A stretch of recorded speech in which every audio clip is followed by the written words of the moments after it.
Welcome to another OU Insider YouTube Live. I am actually live here in downtown Dallas. Parker is back in Norman, Oklahoma after our weekend at the Under Armour camp here in Dallas, Fort Worth, Arlington. I think it was at Arlington Martin High School, I believe. I can't ever, don't ever That really is pay correct. attention where I'm at. I just go. The high schools start running together after a while, honestly. But yeah, we're here and we're here to talk some Oklahoma basketball. The NCAA tournament obviously didn't go the seeding, they didn't get in. Last two out, which we can discuss why OU and A&M weren't in, but some other teams that probably shouldn't have been in got in, I guess is probably the polite way to put it. And obviously we're going to talk recruiting this weekend. There's a chance to have a big recruiting weekend in Oklahoma, and it wasn't to be expected up until about 1 o'clock today when I got a text from a certain player personnel guy in from the Pacific Northwest. FSP is going to be in town most likely this weekend on Friday, and they bring hordes of talent to Oklahoma, along with one guy that is committed to Oklahoma named Ashton Kozart, and then previously scheduled a visitor in David Stone supposed to be in town. And then obviously we're going to discuss the big visit weekend next weekend that keeps getting bigger and bigger and bigger by the day. It is amazing the talent that they have coming in, but we'll discuss all that here on this episode of the OU Insider YouTube live special that we do every Monday at 8 p.m. Parker, how you doing, man? You and I both look like strawberries, but that's the life you Very live. true. Man. That's very true. You don't think about how much you need sunscreen when it's 50 degrees outside and windy. You're more thinking about how do I make sure I'm warm enough over the course of 5 or 6 hours of being out in the elements. And you kind of paid the price. I certainly paid the price for that. And I tell you, it what, hurts right here, man. It hurts. Mine hurts right here. That's bet. why I covered. I'm wearing a hat without wearing a hat, folks. Oh man, but yeah, I having a sunburned face will zap you, man. Like I've just been zapped for the last 24 hours. It takes it out of you. I don't know why, but it does. Yeah, it's almost it is what it is. I mean, look, it's a life that we live as a journalist out there. When you cover the recruiting camps, you're either going to freeze your butt off, overheat, or sunburn.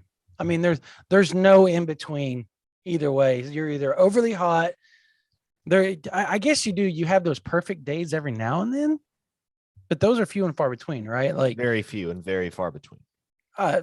It's never perfect, but life's not perfect anyway. So as we discussed, we'll start with basketball. Obviously, let's talk about it.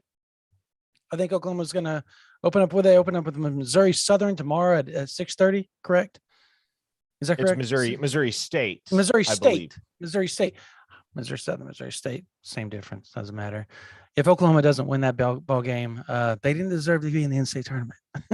Naturally, but I have a feeling they will will win that game, and I have a feeling they'll make a deep run in the NIT tournament. For what that's worth, I won't be paying all that much attention because people make jokes all the time about NIT. Not, but that used to be a big deal. Not when I was tournaments or not interested. Thanks. Yeah, that kind of thing. But no, it's one of those things where when you watch Selection Sunday unfold, you kind of expected it to a certain extent because we talked about it. Yeah. The way that everything unfolded on the bubble the couple days after Oklahoma got knocked out of the Big 12 tournament by Texas Tech, Virginia Tech stole a bid, Richmond stole a bid. And so it really was those bid thieves. And that was one of the things that we talked about was, hey, if bid thieves make this interesting, then Oklahoma's going to be on shaky footing. in this entire conversation. But were it not for Virginia Tech and Davidson, or not, Virginia Tech and Richmond stealing those bids, well, then Oklahoma would have been in the tournament, albeit as the last team in the field. As it is, they were one of the first 4 out. They get a 1 seed in the NIT for what that's worth. And year 1 under Porter Moser is encouraging, sure, but definitely leaves something to be desired and ends on a bit of a dissonant note. This was a team that was good enough to play in the NCAA tournament, good enough to compete, good enough to hang with just about anybody in the country, as you saw last week when they knocked off Baylor and then came within 1 possession of knocking off Texas Tech as well.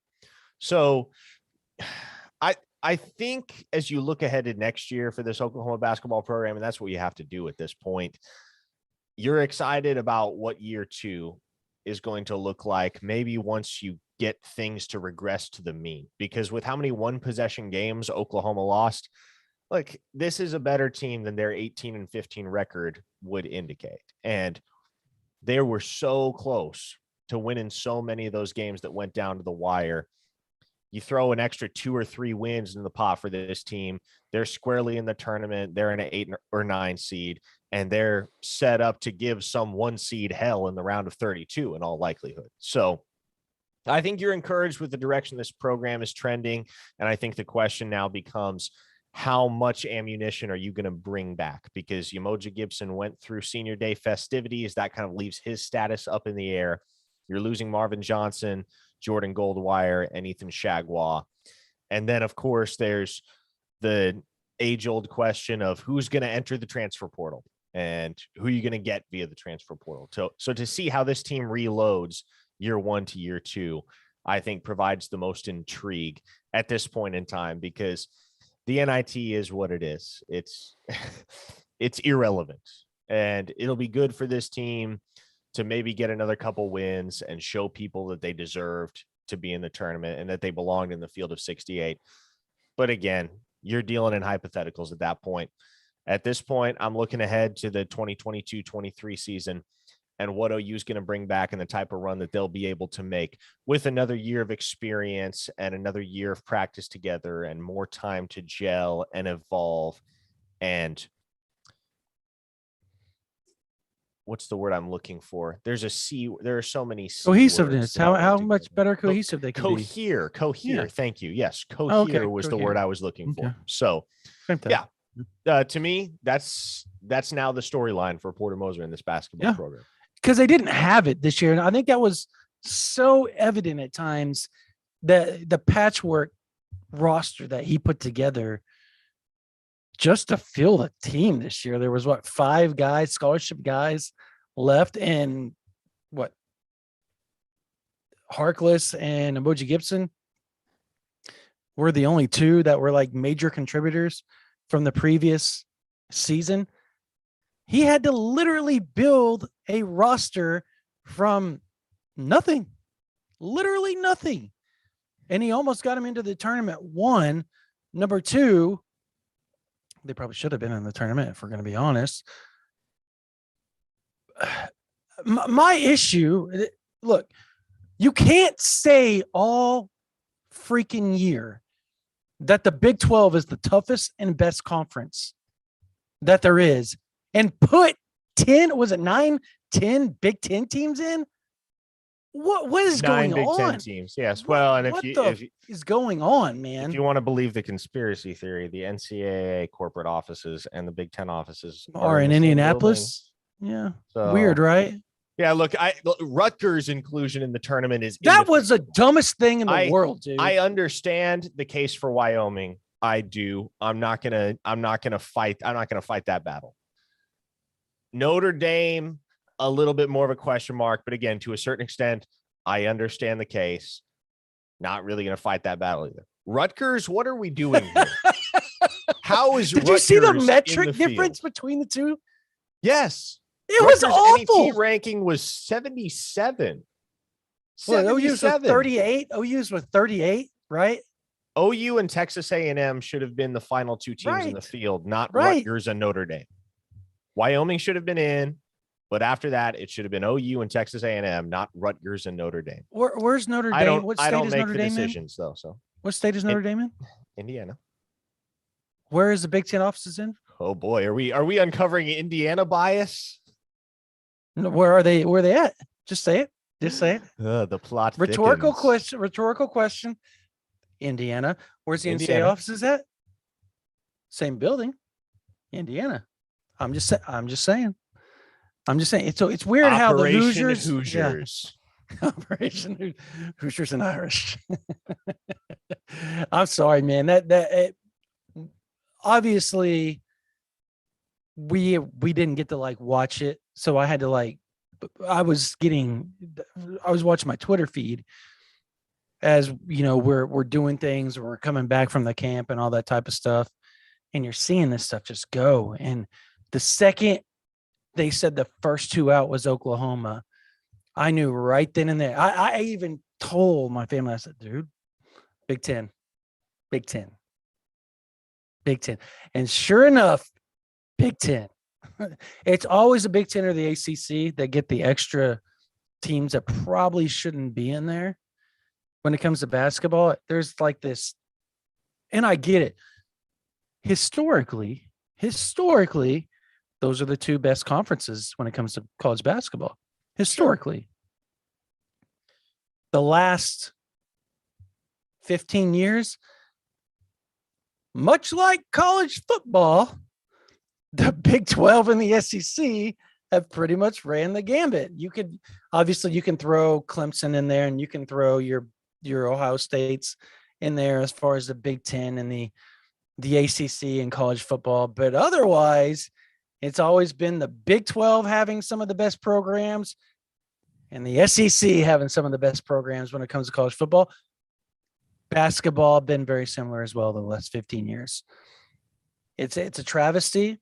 It is, but look, I know a lot of people aren't interested, but I do hope people go out to the Lloyd Noble Center and support them, because if they do make a run and say they do win the NIT, that's big for the program as far as a momentum and a stamp on Porter Moser's first season as a head coach. And as we were talking about, a season that there wasn't a lot of expectations coming in because of the roster and the patchwork he had to do coming into the season. So I think Oklahoma's got the right guy.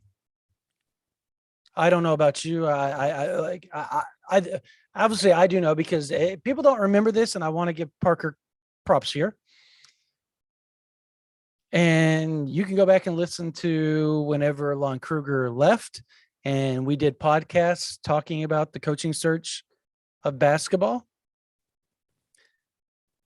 There's only one person I know in the whole state of Oklahoma that said Porter Moser was going to be the next basketball coach, because Joe C. Parker didn't know, but Parker said Joe C. pulls off the most miraculous things. I think he's going to go get Porter Moser, and Porter Moser's the best guy for the job. You can go back. We have the receipts on the podcast, and it happened. And it happened. I'm sure Parker thinks Porter Moser is right for the job, obviously. Well, and he's going to do a great job. He's already started recruiting. Reality is, in that coaching carousel, as we looked at the options that were on the table, obviously there was a lot of buzz for Grant McCasland and Kellen Sampson, and I believe Mark Turgeon at one point too. But it was very, very clear, right, that the best coach that was going to be potentially on the market was Porter Moser. And so, my line of thinking was, okay, if I'm Joe Castiglione and I have to replace a living legend, Lon Kruger, I'm going and pushing a blank check in front of Porter Moser, saying, hey, this was the destination job for Lon Kruger. This can be the destination job for you. I didn't even really believe it was going to happen. If I'm being completely honest, that seemed you made it feel like you did. That seemed kind of idyllic. But at the end of the day, look, I said, that's what I would do. That's what I think Joe Castiglione will do. And sure enough, he did. It was funny because, we went from hearing all this buzz about McCasland and Kellen Sampson to in the span of 24 hours, it was Porter Moser and Oklahoma are in talks. The job is Porter Moser's if he wants it. Porter Moser's taking the job. So, and Kellen, My connection there. But Kellen Sampson was a legit candidate. Like they talked to in the interview and they did all that stuff. So I do think before Kellen Sampson's career is over, as far as coaching goes, I do think he will be coaching the University of Oklahoma at some point. As a matter of fact, I bet you. I think a decade from now, that is your head coach at the University of Oklahoma. If Porter Moser decided to move on or hang up coaching, I think that's a pretty easy bet too. How about you? Well, yeah, I think the plan is, and obviously things can go a million different directions, but Right. I think the plan is for this to be Porter Moser's last job. And he's said as much. He wants this to be his last job. And so he's 52 years old. He's probably got another 12 to 15 years of coaching basketball in him. At a certain point, you're pushing Jim Boeheim territory. We should put Kellen at like 50 if that happens. Exactly. Yeah. And so at that point, you can go to Kellen Sampson and say, hey, your turn. You can come be the coach for the next decade and a half. And so stability, you can sell that.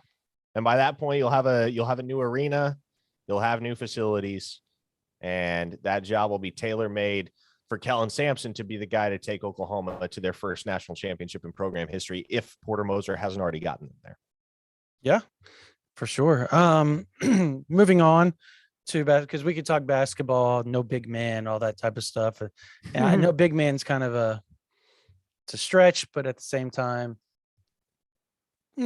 some legitimacy to it right now. It's we'll just say somebody needs to muscle up a little bit and not get pushed around and get quicker feet. But that's neither here nor there. This weekend kind of turned into what looked to be the coaching staff coming back, starting to set up for next weekend, hosting just have David Stone, 5-star 2024 5-star defensive lineman, formerly of Del City, now at IMG Academy, coming in for a second time in a week. Will he commit? Will he not commit? Let's start there, and then we'll jump into the FSP conversation with Ryan Clary. That I happen to be the guy that kind of was able. Brennan Huffman and I kind of got to break it because Clary reached out to Huffman and I this morning, and things just kind of transpired. It was literally the question was, and I'll start it with this: is OU on spring break right now? And do you think they could come around on the 19th and 20th? I said, well, you're in luck. They're already hosting David Stone that weekend. And he said, okay, I'm going to call my contacts, and I went from there. But, and guys, for y'all that aren't on OU Insider VIP, which you should right now, 50% off is like it's literally ending tonight, the 50% off.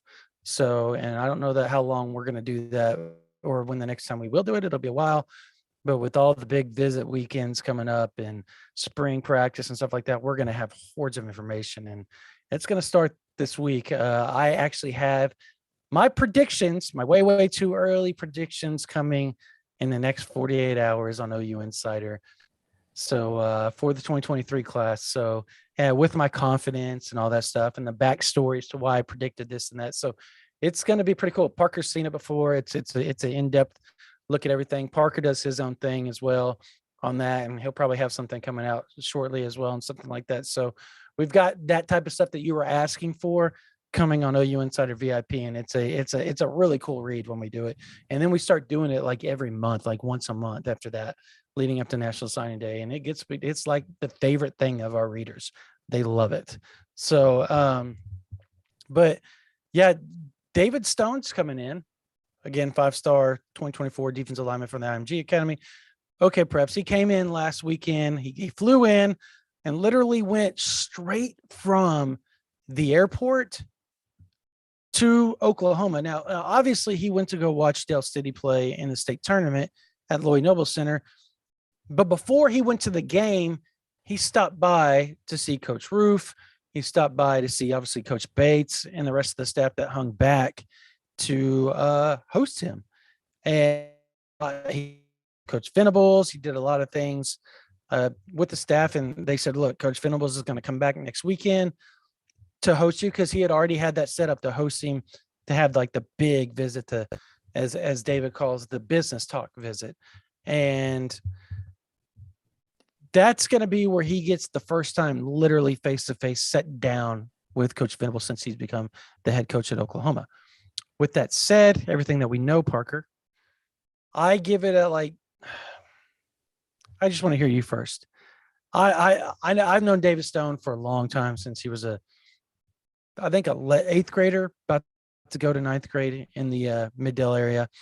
Former Dale City coach kind of pointed him out to me, said, this is our guy that's coming up. And Coach Dunn, he was now at Carl Albert. And from that point on, David and I got really close and became really tight. So he hits me up with about everything. From your perspective, where do you think, or what do you think the percentage is that he commits this coming weekend, or at least commits and then announces within the next 2 weeks? We lost your feed there for a second, Brandon. What were you saying? Oh, you lost my feed. What happened? Okay. I just said, what do you think the percentages are for David? How long did you lose me? About 10 seconds. It wasn't bad. But no, I look, the reality with David Stone, and it's not a secret if you follow him on social media, it's going to take a push of astronomical proportions. It's going to take a catastrophe for him not to end up at the University of Oklahoma. And so this is as close to a lock as you can get. So with where things stand right now, you'd have to imagine, with the visits that Stone keeps taking to Oklahoma, the fact that he keeps showing up to campus and really isn't visiting anywhere else, it would lead you to believe, wouldn't it, Brandon, that he doesn't really have a desire to visit anywhere else. And if you don't have a desire to visit anywhere else, where does that leave us? Oklahoma. His exact words to me, and I'll let everybody know. I asked him, I said, do you want to take other visits? He had a chance to go to Alabama on March the 5th. Didn't take it. His reasoning is, why am I taking visits when I've known where I've wanted to go my whole life? He was about to commit to Oklahoma after Bedlam, win or loss. And Lincoln Riley left, obviously. Kind of put a stop to that, much like he did Ashton Kozart. This is literally a 2024 version of Ashton Kozart, I think. It would seem that way. Yeah, does it not? No, so okay, I ask you, percentage next 2 weeks after he visits. So let's say by April 2nd, the percentages that David Stone is the first 2024 commit at the University of Oklahoma. Well, look, it depends on how you're stacking those percentages, because the percentage that he is committed, I would say 70%. The percentage that he is the first 2024 commit for OU, 99%. Yeah. Well, okay. But if he doesn't do it by the next weekend, here's the issue you run into. Stacey Gage, 5-star, 2024 5-star running back, big Oklahoma lean. You talk to anybody at IMG, loves Oklahoma. You have Jordan Johnson Rubel, loves Oklahoma. Jalen Hardy loves Oklahoma. These are 5-star. Jordan Johnson Rubel's 5-star defensive back in the 2024 class. Jaden Harley is a 5-star defensive back in the 2024 class. These are big name guys that Oklahoma has had a long relationship with, and that are at least from North Texas area or Oklahoma. And absolutely, and they're at IMG Academy right now, all of them. And they love the University of Oklahoma and have for a long time, and want to play within a distance of their family. I mean, I think that's kind of the thing you see with a lot of these IMG guys is when they leave and they go down and they play at IMG, a lot of them end up going to school close to home because they get that feeling of, okay, I've done this away from home. Now I have a chance to go play back close to home with my family again. And that's what they're going to do in college for the next 4 years, because they've done that distance, that playing football away from home, away from family type of deal. So, I honestly wouldn't be shocked, number one, if David Stone ended up finishing his high school career back in Oklahoma. Number two, I, like you, put it above a 70 or above kind of percent that he commits to Oklahoma in the next, I would give it a month after the visit at most, I think. And if it doesn't happen, do I think that he still doesn't end up at Oklahoma? No. I just think it's recruiting. He's got to. Daddy's on board, from what David says. Mom wants him to be 100% sure that that's where he wants to go. Like, that's where he wants to go. Like, is this really how you want to end your recruiting process, son? Is this how you want? Because if you commit to the University of Oklahoma, Venables doesn't allow visits. So that's stuff that, like, when David Stone says they're going to have the business talk, that's the type of stuff that you've got to kind of put into the equation now. So if he doesn't commit, does it mean that he doesn't want to be a Sooner? No, it may mean, okay, him and his parents are sitting down there talking about it, and they decided, look, go take a few visits, at least give yourself a chance to see a few things. Now, he's done that. He's gone and seen things before. Obviously, he's been to several different campuses, but maybe he wants to go see more. He doesn't think he does. He thinks, man, I don't want to do this anymore. He flat out said, look, I love Oklahoma, but he keeps getting offers because he's so good. Like, he's so good. So he has a chance to be special and be that Gerald McCoy type guy. As far as the FSP, do you have that list pulled up that I posted on OU Insider by chance? I can pull it up with a couple of clips right here. Yeah, go ahead. I don't have it up here. Okay. So obviously the list starts with Ashton Kozart, the 4-star wide receiver commit, who is originally from Puyallup, Washington. Yes, for those that are unaware. Played with FSP his whole life. Yes, moved to the DFW Metroplex prior to his sophomore year. I believe he played his freshman year of high school in the state of Washington, if I recall correctly. So that is where the list begins, and that's why you have that connection. Also on this list are 5-star edge Jaden Wayne, who has connections to the state of Oklahoma as well, familially. You have 2023 4-star cornerback Caleb Presley, whom I get is that I get the sense he's the type of guy that's going to visit everywhere before he makes a decision. So I don't think that's a recruiting process that's going to be wrapped up. I don't think Oklahoma's offered him either. They have not. There's a lot of guys Oklahoma hasn't offered. Let's preface that. Yes, I don't think there are any of these players that Oklahoma has reoffered, except for one, and we'll get to him. 2023 4-star safety Cody DeCambra, 2023 4-star quarterback Gabari Johnson, 2023 4-star running back Jaden Lamar, 2024 4-star offensive lineman Isendre Afua, 2024 4-star athlete Jason Brown, 2024 4-star linebacker Braden Platt, 2024 4-star athlete Rashawn Clark, and 2023 4-star wide receiver DeAndre Moore. I knew you were waiting on that one last.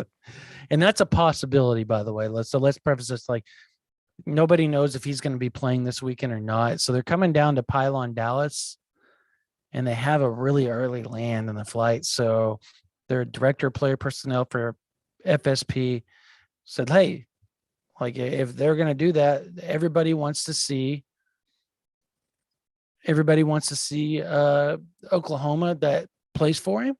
He's got a couple of linemen that obviously, when you talk about FSP, Josh Connerly's through there. Obviously, Hatchett's through there. Like, if you're a big name guy in the Pacific Northwest, you go through that FSP training and all that stuff. They have facility and everything where people come and lift, get their speed, strength and speed, and all that stuff built up. It's very similar to C4 and Durant. So it's not just a training facility. I'm explaining. It's a kind of a training facility / they help kids get recruited / they do 7-on-7. It's very C4ish, like Sean Cooper down in Durant. It stands for Ford Sports Performance. Yes. So they're going to fly in, they're going to get a van, and they're going to go up to Oklahoma. I've been going back and forth. He's been asking me, where's the best place to go eat, and all that stuff. I told him Tariyama's and Ted's, and what was the other place? I said Garage Burger. I guess if you want a burger, is the best burger spot for No you love guys. for Velvet Taco, Brandon? I mean, yes, Velvet Taco is a good place to go eat, but I mean, a big group of guys coming in. I was just kind of thinking on that line type of deal, but it's something that's also very Oklahoma centric as well. The Ranch Steakhouse, if Brent Venables, if they want to go spend that type of chank, let's go for it. Go good on them if they want to do that. And I'm sure Ashton Kozart might have been there as much as he's back in Norman all the time. So, and we got to talk to Ashton Kozart yesterday. I did for quite a bit.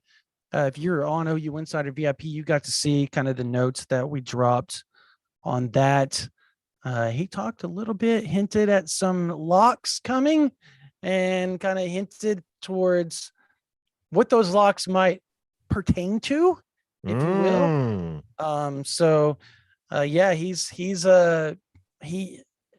He basically said, look, this staff has got it rolling behind the scenes. People don't understand the momentum, and you're starting to see it. Like he professed that there would be big visitors coming, and here comes FSP with hordes of big name guys showing up on campus literally days after Kozart said that. So he might have known something a little bit. Obviously, being in another organization, I think that for me, I think this also just spells like you didn't see a lot of that type of stuff, and you see the fact that Oklahoma. I don't know if you noticed it, like in their camps. They're doing 7-on-7 tournaments and stuff like that in their camps in June. They're going to do. I know that there's a big push to make Oklahoma, much like Texas, much like South Carolina, Georgia, and all that, where there's the ability to get big camps like an Under Armour or a underclassmen, or the Under Armour underclassmen event, maybe in Oklahoma, or a 7-on-7 pylon or championship or whatever in the Oklahoma City metro area, so that Oklahoma State and OU can get those type of kids coming in. And when they're there, they're going, you're within 45 minutes of Oklahoma State, you're within 20 minutes of Norman. Go and make that drop down there to see, or up there to go see those campuses. I know there's a big push by some of the 7-on-7 network crew that are trying to make that happen and stuff like that for the state of Oklahoma. And I think that's kind of a cool deal. And obviously the 19th to 20th, Sooner Sevens having their big deal in Tulsa. And there's probably a good chance that, you may see some other programs maybe make a trip down to Norman that weekend if they have time, or over to Stillwater if they have time, those type of deals. And I think that's where these type of tournaments become big for football programs, because Georgia, Alabama, these type of programs have lived off that for a long time. And in the Southeast, they do those 7-on-7 tournaments where the actual high school teams come in, like big name high school teams will come in, like the Modern Days and, all that. And they'll have or East St. Louis, and they'll go to those big 7-on-7 tournaments at like Alabama and Georgia. Well, Oklahoma's going to start doing those type of things. So you saw that at their it's on their schedules. You saw that, Parker, right? Yes. When they released all the camps. That's Yes. something Lincoln Riley's crew would never do. They would never do it. And that always kind of baffled me, because you remember a player last year that Oklahoma had committed to him. And the big deal was that his team was doing they were doing the 7-on-7 circuit through the universities, those camps. Remember who that was? Luther Burden. Gosh, I forgot he existed for a minute. But yeah. Yep, that was him. They went to Alabama, they went to Georgia, they went to Florida. They did all those camps, the 7-on-7 camps, team camps. That's the type of stuff that the SEC, the ACC, the Big Ten, they've been doing that type of stuff for years. I've always wondered why Oklahoma never did that. Parker, walk everybody why that is such a big deal. And so if you're going to make camps a priority to get kids on campus, walk them through why those 7-on-7 team camps are so I guess you're laughing about it, but why there's such a big deal and why it's so big right now. Well, because first and foremost, it creates additional opportunities for visits. Correct. That's the easy one. Yeah. Secondly, not only does it create additional opportunities for visits, but it creates an opportunity for a great variety of players to visit together. And when they visit together, when you get a chance to take a visit with your teammates, your friends, those close to you, generally the returns on those visits, Brandon, as you are well aware, are a little bit better than if you were to visit that campus alone or with a bunch of strangers. And they're multi-day things too.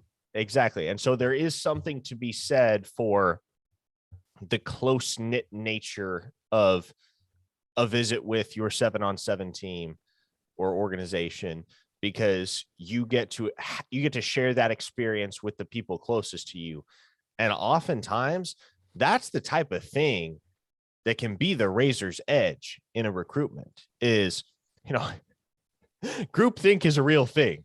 And it's not necessarily, and that's not to say that the decisions that are ultimately made are rash or improper, but what it is to say is, generally the experience is heightened by the fact that you're getting to share that experience with your friends, right, Brandon? It's the same reason why going to a movie theater alone is a lot less interesting and a lot less fun than going to a movie theater with 5 of your best friends.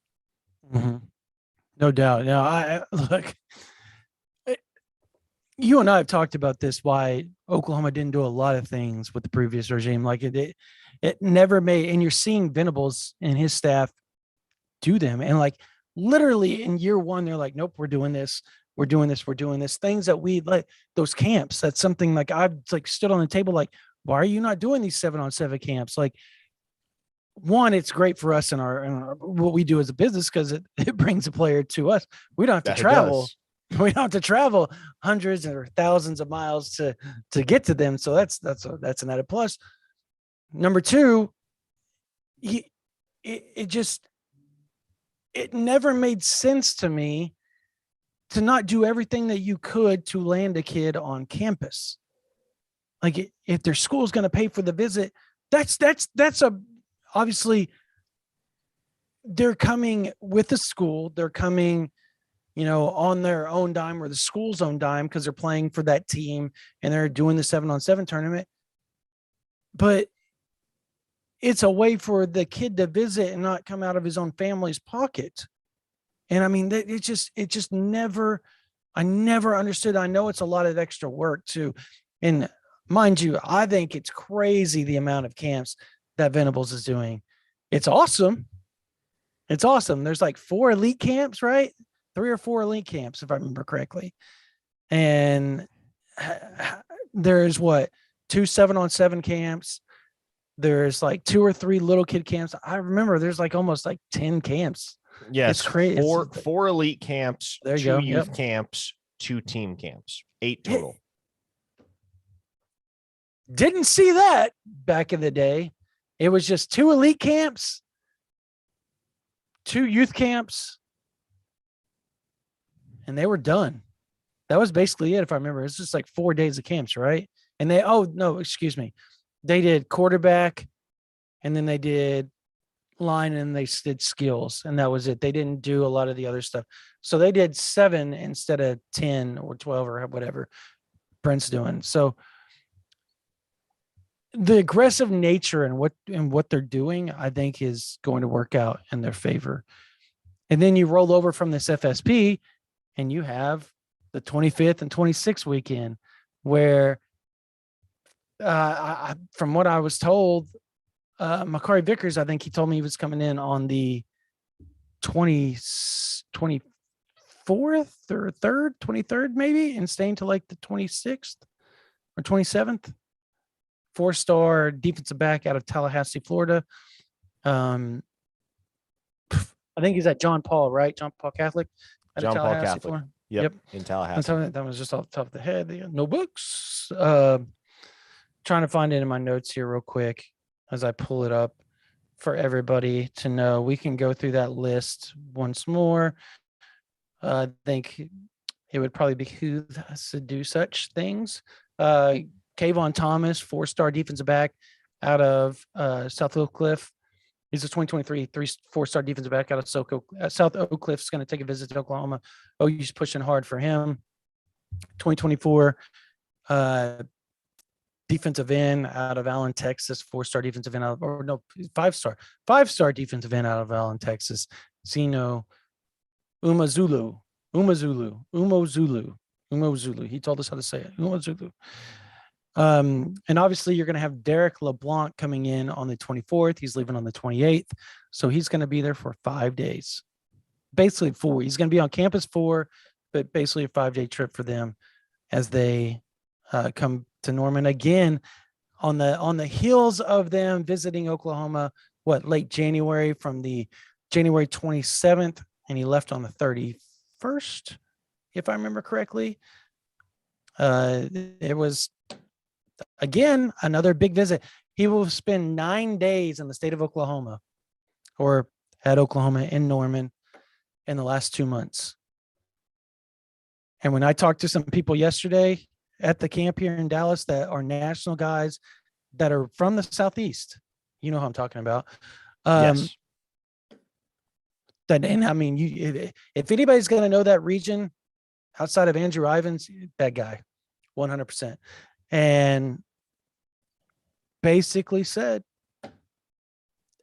I would bet money on Derek LeBlanc in Oklahoma at this point. So follow the visits. You follow the visits, they said. Peyton Bowen's supposed to be, as we learned yesterday, Peyton Bowen's supposed to be taking a visit for one of the practices. He's committed to Notre Dame. Talking to Notre Dame people, sources around that cover that area, they said, look, Notre Dame's not real worried about the unofficial visits. As long as he doesn't take an official visit somewhere, Notre Dame feels like he's going to end up with them. My thinking on that, obviously, and Parker, I want you to chime in on this as well. How many times is that kid going to show up? And then next thing you know, what happens? He takes an official visit because he likes it so much, because he's been visiting OU that often, 2 hours away. His defensive coordinator, whatever, is got a very deep connection to Oklahoma. His quarterback is committed to Oklahoma and best friend. A lot of things going for OU there with Peyton Bowen right now. Yeah, well, I'll tell you what, though, Brandon. The new thing today is that the Aggies think they can flip Jackson Arnold if Eli Holstein decommits. That's the message board buzz of the day from the Aggie camp, from what I've heard. Who reported that they could flip him? Oh, no one reported it. It's just the message board buzz. That's interesting.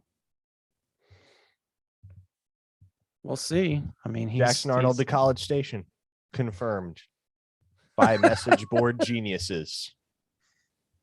Oh, did he say it on there? Did he tweet it out? No, I don't think so. No, I don't think that came from the actual account. But I didn't see that. That's funny. I mean, if there's anybody that's locked in, look.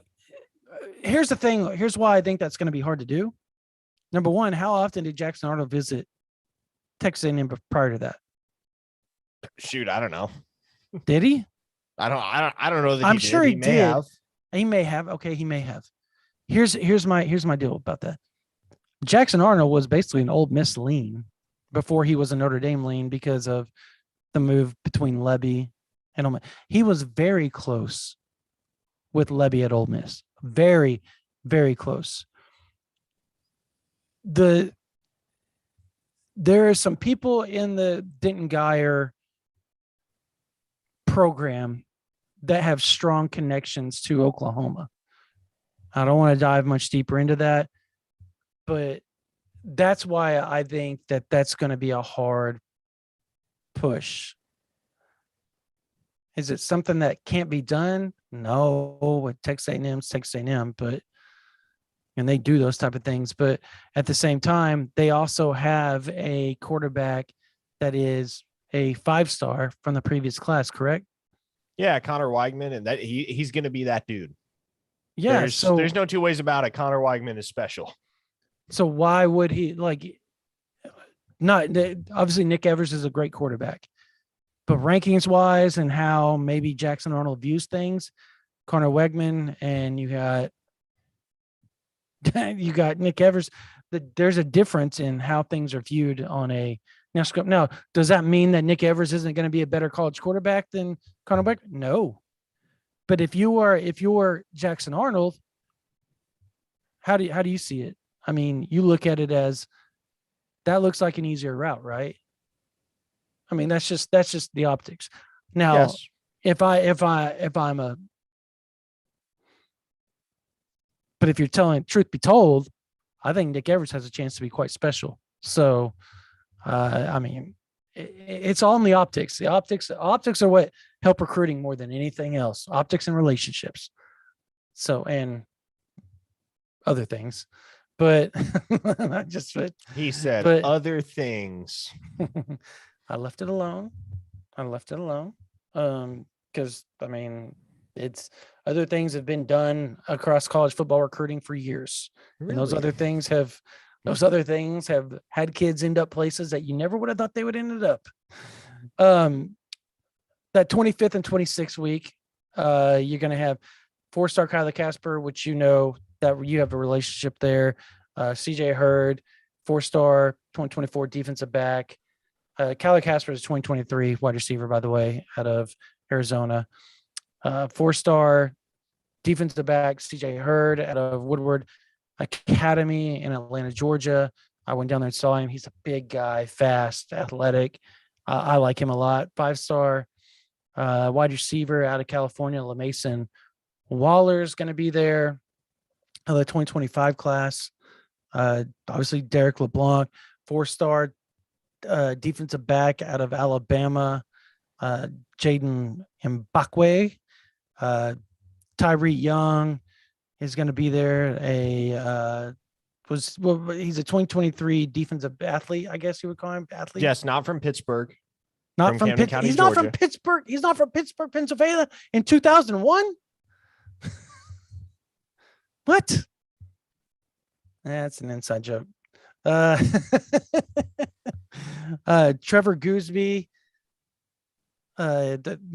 obviously from Melissa, 2023, 3-star offensive lineman out of Melissa, Texas, is going to be there. Didn't he visit not too long ago as well? I don't think so. I think this is going to be his first campus. Okay, because I felt like maybe he was supposed to visit earlier and he maybe pushed it back. Maybe, I don't know. It's a good question. You'll know more than me on the Melissa stuff. Kenyon Kelly, the 2024 4-star. Well, he's going to be a 4-star. Defensive back out of Denison, Texas. 2024 4-star defensive back out of Tennessee, Caleb Beasley. 2024 4-star defensive lineman out of Sherman, Texas, Sadavian Sims, who just won the defensive line MVP yesterday at the Under Armour camp. Doesn't hold an OU offer yet. I'm going to bet he walks away with an OU offer when he shows up to Norman in about 2 weeks. Would you take that bet? You know what? Actually, yeah, I will take that bet because there were several offers that we thought were going to happen with the last round of visits that didn't happen. So very true. Very true. One I'm pretty sure is going to happen because I've seen him in person. He's bigger than anybody thinks he is. He's an underrated player in the 2024 class already. He's very much a Eric McCarty-esque type guy. Who am I talking about? Oh, you could be talking about several guys. Eric McCarty-esque. In what sense? In the sense that he's very underrated as an athlete, and just like Eric McCarty is finally starting to get his due. You're talking about Dax Collins. Bam. Bigger than everybody thinks. Like, he is long. Like, I was shocked. Yeah. 2024 offensive lineman Bryson Sanders. He's 24 or 23 off the top of my head. I'm just 23. 23. I keep saying he's 24 in my head, and then when I type it, it's 20 or 24 in my head, and when I type it, I always put 23, and I don't know why I do that. 2024 safety Jalen Hardy. We talked about him earlier in this, out of IMG Academy. He's a 5-star safety.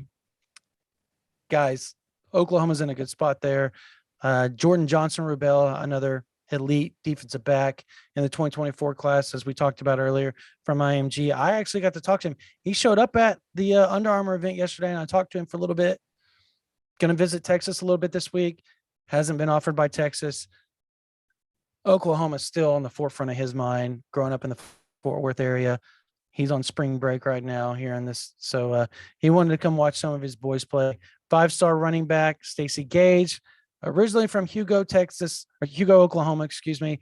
Now lived in Tampa with his uncle, adopted after his parents had passed away. And now he is living or going to IMG Academy and has been since his freshman year. He's one of the best running backs in the country. Grew up loving Oklahoma. Do we have a crystal ball for him? I don't think I do. And Stacey I probably should, Gage. yeah, That's. And I haven't. But that's probably on us. I got home last night and I was like, dang, there are like 5 crystal balls I need to drop. I know there's several I need to put in too. I was late on the Jacoby Johnson. I thought I had that thing in like 7 months ago. Nope. I looked on it because I was like, somebody said something on our board. They're like, you don't have Jacoby Johnson in. I was like, what are you talking about? Yes, I do. I'm very much on the verge, Brandon, just laying it all on the table and dropping like 8 very high profile crystal balls just to watch the rest of the industry squirm.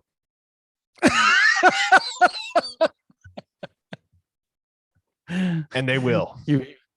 Yeah, I feeling one of them is going to be a name I'm going to drop. T.A. Cunningham, 2024 defensive lineman. Yeah, 5-star defensive lineman. Yeah. Source told me, and I quote with T.A. Cunningham, Stacey Gage goes where T.A. goes. T.A. goes where Stacey Gage goes.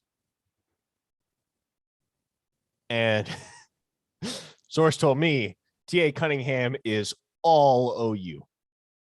Mm-hmm. So is Stacey Gage. And so is Stacey Gage, but we knew that. So yeah, Stacey Gage is the easy one. That's all. You go down the lot to the imagination there. Hey, another guy that just visited Arkansas. Arkansas feels like they have a good shot with him. His mom is from that region. His grandma's from Arkansas. Obviously, this kid's mom went to Henderson State. He's got family in that area as well, up in the Northwest Arkansas. But his brother's best friend is Trey Morrison. His brother played for Brandon Hall, safeties coach at Oklahoma, when he was at Troy. And Caden McDonald played Little League football with Jackson Arnold for 3 years when Jackson Arnold lived in North Gwinnett area. And what was the other thing that was, and Ted Roof is really close he's from the North Gwinnett area, and he's really close with everybody around there. And that is Caden McDonald, 2023 4-star defensive lineman. I visited Arkansas last week, going to visit Oklahoma on the 25th and 26th. Was supposed to be on their 5th, but Jackson Arnold wasn't supposed to be in town. And then all of a sudden, Jackson Arnold showed up. So, and obviously he had a family. His mom had one of her close friends pass away that she had to go to a wake and a funeral. So that was an issue with that visit. 2024 5-star defensive lineman, Heaven Brown Schuler. Oklahoma is doing a really good job recruiting there. Todd Bates is just killing it on the recruiting trail right now, folks. Killing it. And are we shocked with the type of person that he showed to be during that presser and what he did at Clemson as far as defensive line? They always had one of the top defensive line classes in the country. Todd Bates doing it again. And obviously Miguel Chavis is just an animal as well. 2023 4-star defensive back Bravian Rogers is going to be there as well on the 25th and 26th. Jacoby Johnson, 4-star athlete out of Mustang. By Joe was thinking about going. He's going to actually go do 7-on-7. He's been to OU a lot. They kind of want C4 kind of wants everybody to focus on Dax Collins, obviously Sadavian Sims and Kenyon Kelly, and that kind of be the guys from C4 that are there and get a lot of the attention. Because if Bai showed up, everything would just shift to Bai, and they don't want that. And rightfully so, right? I mean, he's the top guy in 2023 for them. off the edge. It makes sense. 5-star defensive end, edge rusher Colin Simmons out of Duncanville, Texas is going to be there on 25th and 26th. And then Kavion Henderson changed it. He's coming April 2nd, from what I've heard and been told, instead of the 25th and 26th. But you're going to have Jackson Arnold. Ashton Kozart is going to try to make it up if he can. And obviously Joshua Bates, the commit guys, are going to be there. And then I was trying to think I heard somebody else is going to be there. I can't remember. It's a big name. I'll ask my source again and see what I can find out. But look, going through that list, you had it. You and I have basically the same list. I named a few extras that, you and I have confirmed over the last few days. What stands out to you, and where do you see things going? And then we're going to answer some Overton questions, because I know a lot of people have that, and a couple other questions for you guys. I think what stands out, Brandon, is if you look at the top 4 defensive linemen in the 24/7 Sports composite for the class of 2024, OU leads for all those guys. They lead for T.A. Cunningham. They lead for Heaven Brown-Schuler. They lead for David Stone. And I would also say they lead for Nigel Smith. Obviously, in some utopian world, they lock down all 4 of those guys. And that's going to be much, much easier said than done. But the fact that 3 months into the new regime, Brent Venables and Todd Bates have the Sooners trending for 4 5-star defensive linemen in the same class. That doesn't happen. No. That's uncommon. Which happens to be their type of slogan right now. There you go. Parker said it best there. If the shoe fits. If the shoe fits. Look, people are asking about 5 stars in the 2023 class and how many Oklahoma's going to get. Look, man, it's March. I got my stuff coming here in the next few days. It's going to have some 5 stars on there. But at the same time, I mean, it's just hard to really gauge in March with all these visits coming up. So we'll see. We'll see how that goes with that. I do think Oklahoma is going to land 2 or 3 5 stars in this class, though. I think hook or by crook, as Parker likes to say, that is going to happen. As far as the Lebius Overton stuff, he's visiting officially. And people keep asking, Parker, does Oklahoma have a chance? Yes, they have a chance. As a matter of fact, everybody there were basically saying at the Under Armour camp, there being the Under Armour camp, where yesterday was like, look, this looks to be like an OU A&M battle once again, because Oklahoma is going to get that last visit. A&M is going to get the big weekend that Oklahoma is hosting, all those big name defensive linemen on the 25th and 26th. That's the weekend I believe that he's supposed to be at A&M, if I remember correctly. And so if Oklahoma, if he can get out of that and he takes all 5 visits, Oklahoma being the last, that to me says a lot about where things stand and, kind of where they have Oklahoma. I think Oklahoma's kind of that wild card in this thing. How about you, Parker? Here's what I think. I've said this before. I don't think I've said it before. I still think he ends up at A&M. Yeah. I think if the OU visit happens, he'll be a Sooner. Because I think Texas A&M is going to do everything in their power to make sure he doesn't take that visit. Mm-hmm. And there's a chance they pull that off. And there's a chance he ends up at A&M in that case. But to me, if OU gets the final say, if they get the chance to make the last impression in LT Overton's recruitment, I'm trusting this staff to bring it home. And what do you always say, Brandon? Follow the visits. Yeah, and follow the visits. Given that Oklahoma has been slotted as the last visit, I almost think, and I don't want to speculate too much on, but it almost makes me think if that was premeditated by the Overtons.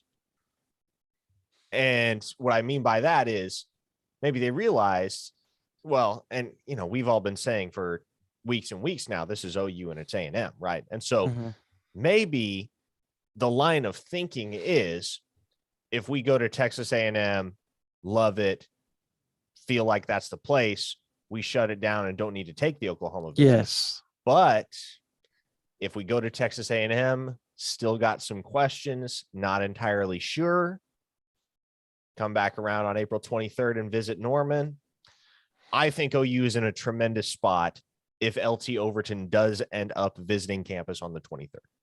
Right.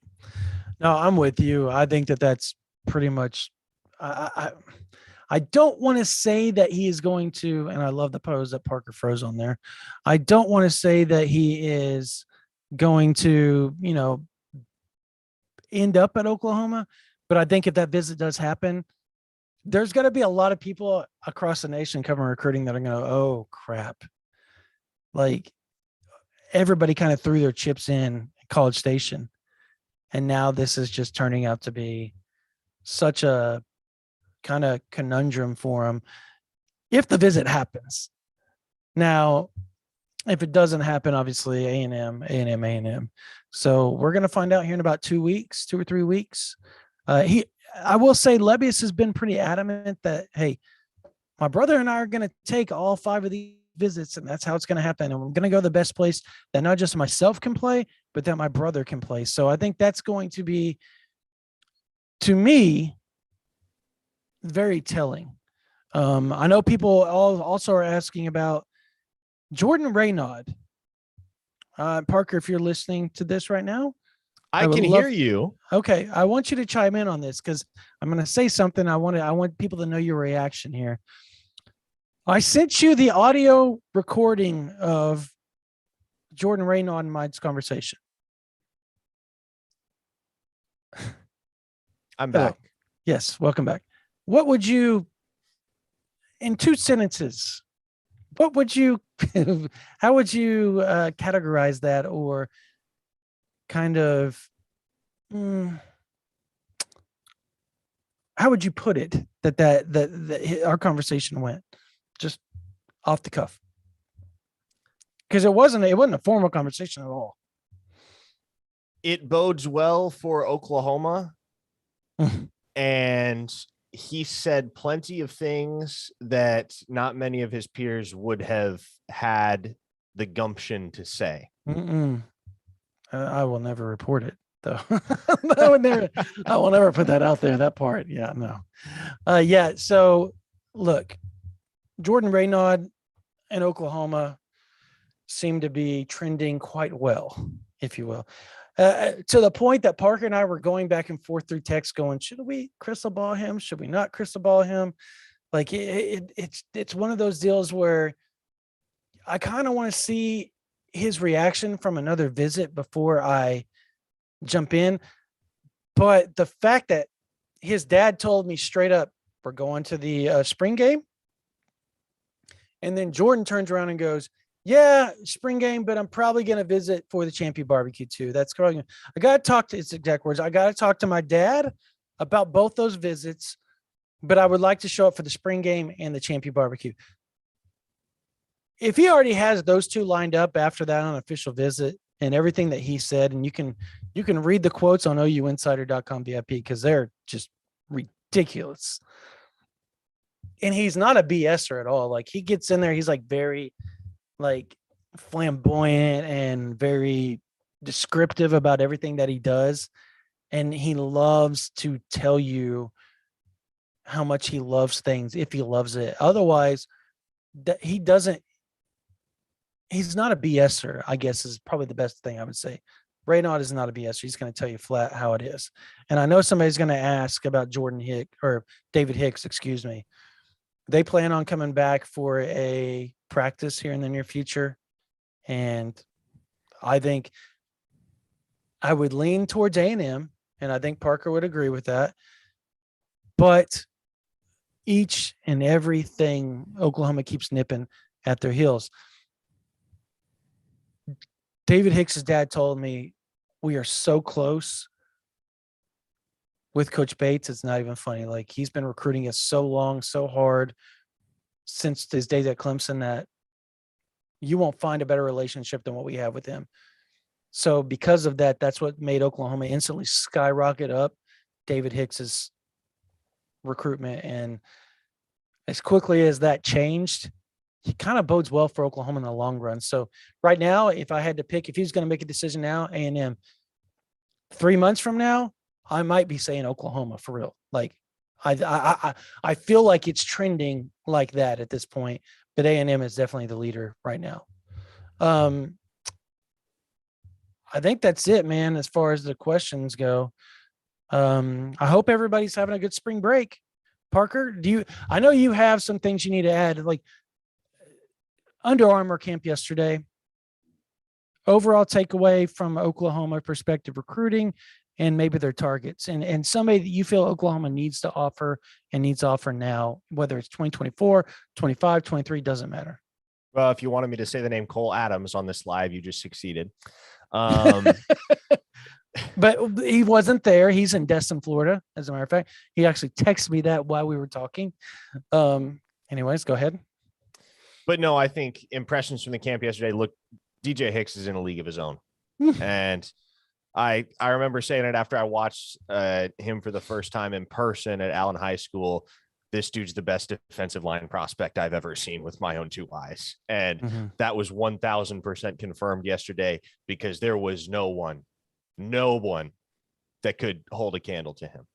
And so he was easily, and it really wasn't close. He was the best player at that game. It was not close, not remotely. So that, again, that's a guy that every OU fan should be dying to get in the Crimson and Cream, because he's just freakish. That is a generational talent right there, David Hicks. And so he was the standout. I was really impressed with 2024 quarterback Michael Hawkins, also out of Allen, DJ Hicks's high school teammate. And given his familial connection to OU, old man played cornerback at Oklahoma in the early 2000s. And wants him at Oklahoma so badly. That's one that Oklahoma needs to jump on. And yes. I will be interested to see, because there are a couple. Here's the things. And I posted this last night over at OUinsider.com.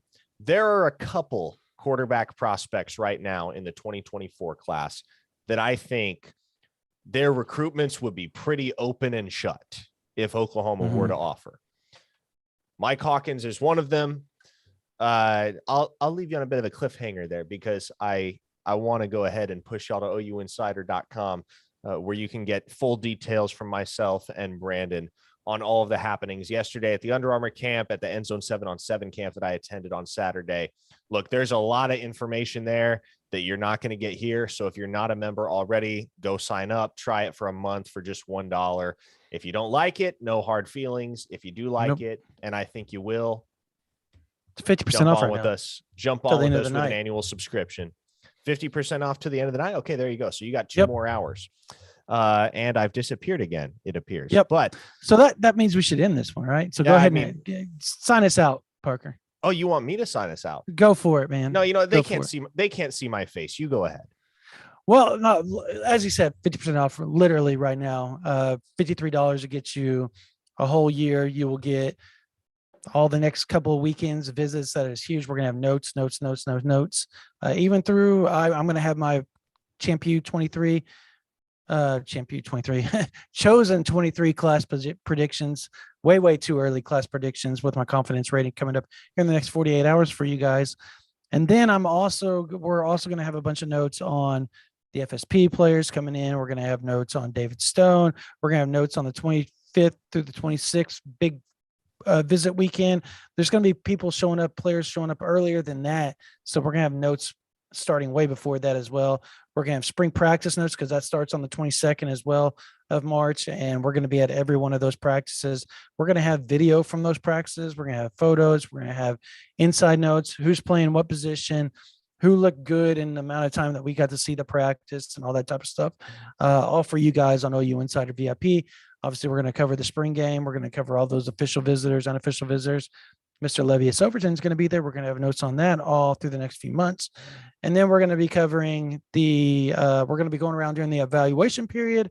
Parker and I will be at all the 7-on-7s. We'll be at the spring practices for the high schools, whether it be in Texas, Florida, Maryland, Georgia, Alabama, California, Las Vegas, Kansas City, Nebraska, St. Louis. We're going to be there.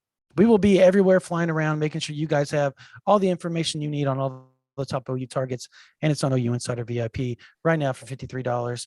Then we will cover the Champion Barbecue. We're going to cover all the off-season notes. We've been dropping team notes, who's standing out, who's doing this right now, here and there for you guys as well. When we get those type of notes, and we get them pretty often lately. And then we will also be covering Brent Venable's first season for you guys as he enters into his chase to be one of the greats in Sooners history as far as the coaches go. And this is year one for that. So you want to be on board for that. And then obviously you're going to get both national signing days for 2023 all the way through the month of March to today in 2023. So it's worth it. Definitely worth it. And you get to visit all the other 2024-7 boards. Talk your stuff if you want to on those boards. Probably get banned, but at least go in there swinging fences and doing all that type of stuff that you want to do. All for $53. Really cheap. Or you can try us 1 month for $1 and then $9.95 afterwards. We would love to have you. We are growing faster than we've ever grown. We keep breaking records as far as traffic goes each month.